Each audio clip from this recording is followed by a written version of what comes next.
자, 안녕하십니까. 이제 우리 5번째 시간이 됐네요. 자, 우리 기초지식 5번째 시간. 자, 여기서는 이제 어떤 걸 할 거냐면, 우리 제대로 알고 쓰는 논문 통계 분석에 대한 책에 어떤 그 통계 기법들이 사용이 되고 있는지, 통계 기법에 대해서 우리 확인을 한번 해보도록 하겠습니다. 자, 보면은 통계 분석 방법이라는 제목으로 적혀져 있는데요. 자, 일단 한번 우리가 어떤 연구자가 어떤 연구를 진행을 한다라고 하면, 자, 어떤 통계 분석을 적용해야 될 것인가? 자, 근데 어떤 자료가 있어야 될 것인가? 자, 이런 걸 갖다 먼저 알아야 됩니다. 왜 그러냐면 우리가 척도를 갖다 하면서 척도는 통계 분석 방법을 어떤 거를 적용을 할 수 있을지에 대한 결정을 해준다 그랬었죠. 자, 척도가 어떤 거에 사용하느냐에 따라서 우리가 통계 분석 방법이 딱 제한이 돼 버립니다. 자, 그렇기 때문에 굉장히 척도가 중요한 반면에 우리가 그 다음 시간에 했던 표본, 우리가 표본을 어떻게 구성하느냐에 따라서 대표성이 있고, 자, 그 대표성이 흠결이 있다라면 우리가 통계 분석을 한다 하더라도 별로 그 결과가 문제가 있게 될 겁니다. 그래서 우리가 연구자는 뭘 해야 되냐면 통계 분석 방법을 미리 결정을 해야 되고, 그 다음에 표본에 대해서 알맞은 측정 도구를 갖다가 적용을 시켜야 됩니다. 그렇기 때문에 지금 우리 파트 2에서는 본격적으로 우리가 분석을 하게 될 건데, 이 분석에 들어가는 어떠한 방법들이 있는지 그거에 대해서 우리 간단하게 그냥 확인해보고 넘어가도록 하겠습니다.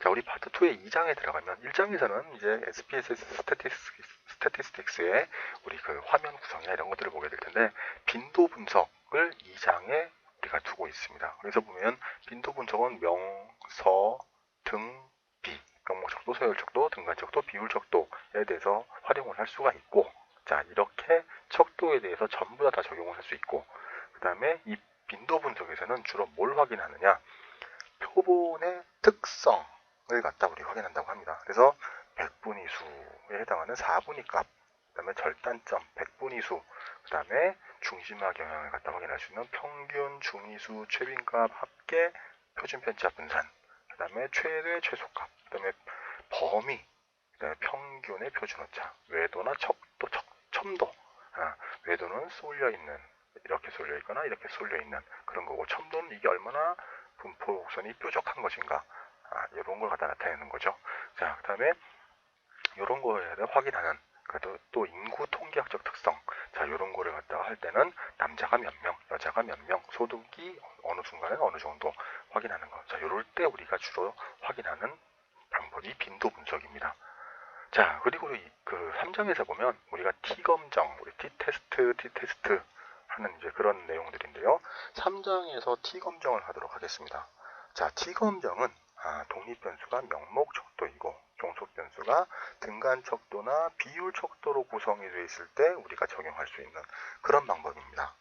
자, 표본의 숫자가 최대 2개까지만 가능합니다. 또 측정 횟수에 따라서, 자, 측정을 한 번 하느냐, 2번 하느냐, 이 대상이 1개 있느냐, 2개 있느냐에 따라서 우리가 T검정도 1표본 T검정, 대응표본 T검정, 혹은 독립표본 T검정, 이렇게 나눠집니다. 표본이 2개까지죠. 3개까지로 넘어가면은 분석 방법이 달라집니다. 자, 이렇게 어떤 상황이냐에 따라서 분석 방법이 달라집니다. 그래서 이게 뭐 독립변수냐 종속변수냐 이런 개념보다는 평균 값이 어느 정도 나오니까 이게 맞다와 틀리다, 같다와 다르다, 이 정도의 차이를 갖다가 나타내는 그런 방법이 T검정이라고 합니다.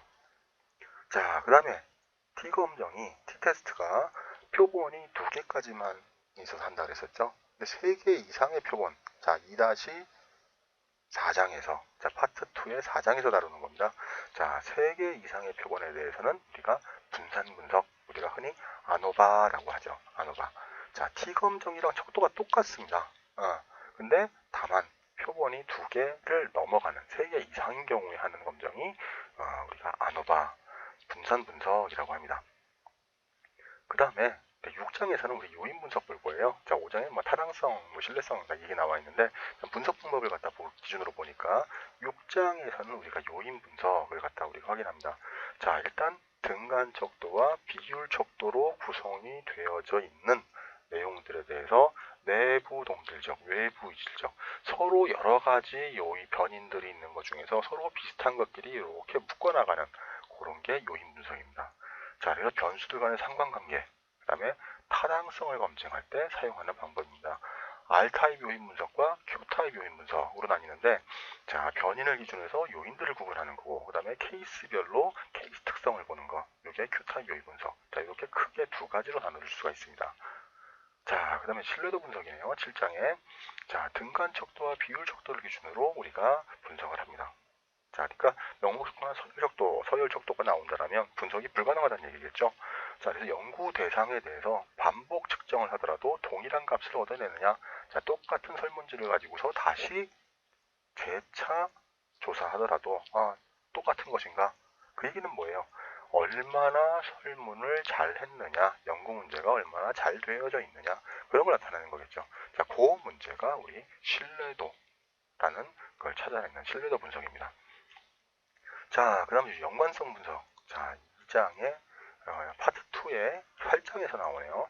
자, 명목 척도는 교차 분석을 이용하고, 서열 척도는 스피어만 서열 상관 분석을 이용하고, 등간 척도, 비율 척도는 피어선 상관 분석. 자, 명목 척도, 서열 척도, 등간 척도, 비율 척도, 각각 어떤 척도를 쓰냐에 따라서 분석 방법이 이렇게 달라져 버립니다. 자, 척도의 중요성이 이렇게 드러나는 거죠.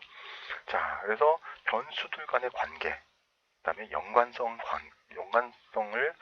어느 정도 강하게 가지고 있는지 약하게 가지고 있는지 그런 것들을 확인합니다. 그러니까 변수들 간에 어떤 변수들이 있는데 서로 얼마나 비슷하냐를 갖다가 따져보는 그런 내용입니다. 이게 0에서 1 사이의 관계로 공분산을 가지고서 판단을 하는 겁니다. 그걸 상관계수로 뽑아내는 거죠.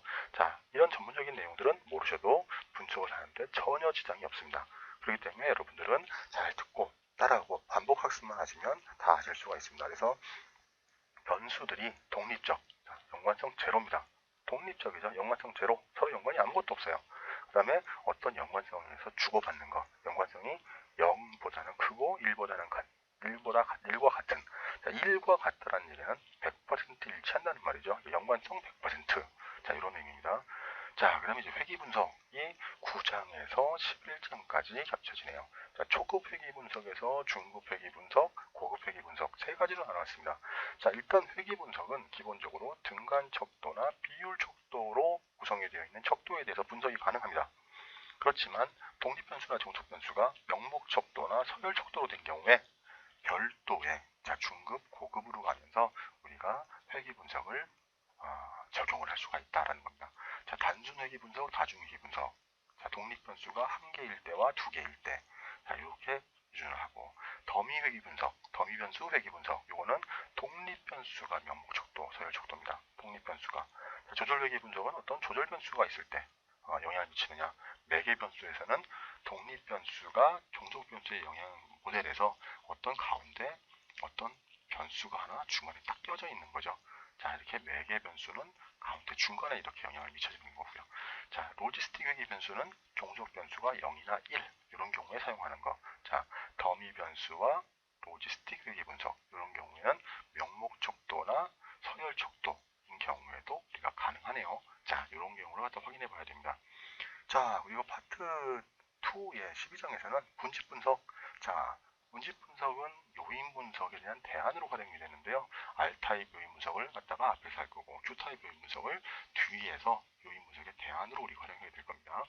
자, 구조방정식 모델 파트 3에 나오는데요.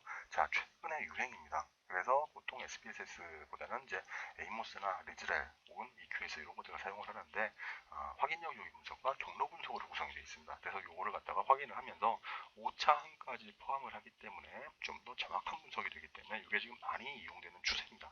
자, 이 책은 보통 이렇게 구성이 되어 있습니다. 그렇기 때문에 여러분들이 논문을 갖다 확인할 때, 논문을 쓸 때 아주 여러분들이 짧은 시간 안에 이걸 갖다 정복을 할 수 있는 아주 좋은 기준점이 될 것이라고 여러분들에게 제가 확신을 합니다. 그래서 여러분들이 이걸 갖다가 잘 이용해 주시면 좋은 학습 결과를 갖다가 얻으실 수가 있을 겁니다. 자, 그렇게 확인해 주세요.